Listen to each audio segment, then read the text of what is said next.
Time to see what's on the radar for Barry Schwartz, President and CIO of Baskin Wealth Management. And Barry, you've got your eye on the TSX and some of the high-valued names on the exchange. Let's talk a little bit more about that.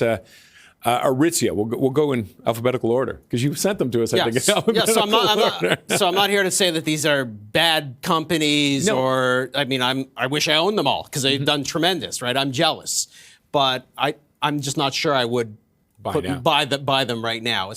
I don't like investing in Aritzia as a fashion company, a clothing company. There's so many clothing companies that were hot as anything, and then eventually, Well, we're just talking about Adidas getting double downgraded. Nike, Lululemon. Nike's situation. Yeah, remember Lululemon knew everything, and everybody was buying their clothes, and then of course it got oversaturated, and that was the end of the story. Aritzia still in its infancy. Somewhat in the growth story because there's still so much potential in the United States, but trends change so quickly, and so this is a very volatile business. If you look at the stock, last year unbelievable, but it's had a number of tough issues even in the most recent past. Too much inventory, missed a few trends.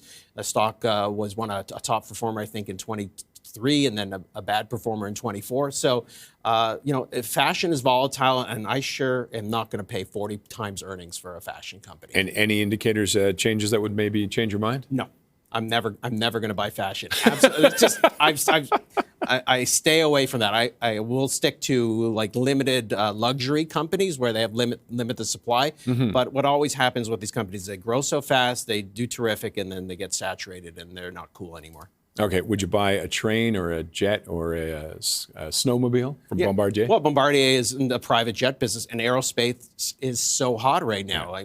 We've all been on airplanes recently, and I wish I had so much money that I could have my own private jet. Right? It's terrible. Yeah, cattle cars. Bottom line for Bombardier, it's just trading at a very high multiple now for its growth. This was a stock that everybody was concerned was going to be nailed by the tariffs in 2025. Kudos to the management team. They have a huge backlog. Everything's working in its favor. But you're paying a high multiple for this business that is really much a boom and bust business. And if you know the history of Bombardier, things don't always go so smoothly in this business. So I think it should deserve to trade at a lower multiple before I got interested in buying in the stock. Okay, Cameco. Same thing, right? The future is all bright for uranium. We need more power. We need more data centers. Natural gas can't cut it. I totally get the story. But paying, I think it's looked recently 50 times forward earnings. So that's a lot of money to pay for the future, which is unknown. We don't know what exactly how many power plants are going to build, how long it's going to take, how much is going to be demanded, where other supply is going to come from. I think it's a good, clean story, but I just think the valuation right now is just a little too high for my taste. You don't think with the energy demand? No, the energy, it's clear. The tailwinds are clear for the energy demand, but, anything can happen. Maybe the U.S. Takes over all of Venezuela. They got a lot of natural gas, too, right? Yeah. So maybe that's used as a source to power plants. God only knows. All right.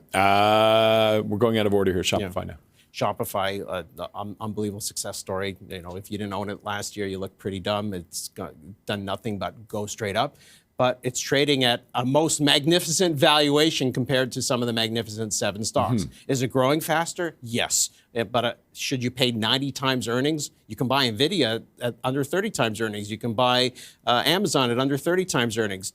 Great businesses with long tailwinds, inevitable companies. Is Shopify as inevitable as some of these other Magnificent Sevens? Hard to know. But love the business, think it's terrific. Management's done a great job, but I'm not sure it's worth 90 times earnings.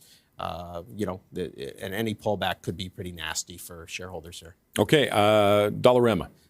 Dollarama, it sounds like I'm jealous here. I wish I'm so stupid and never bought the stock. But at 40 times, can't buy everything. Yeah, can't buy it. At 40 times earnings.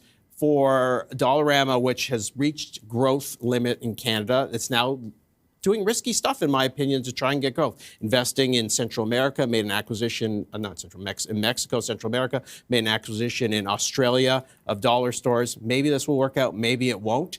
But, the company's now quite levered. The valuation is very high for a growth story that I think is slowing down.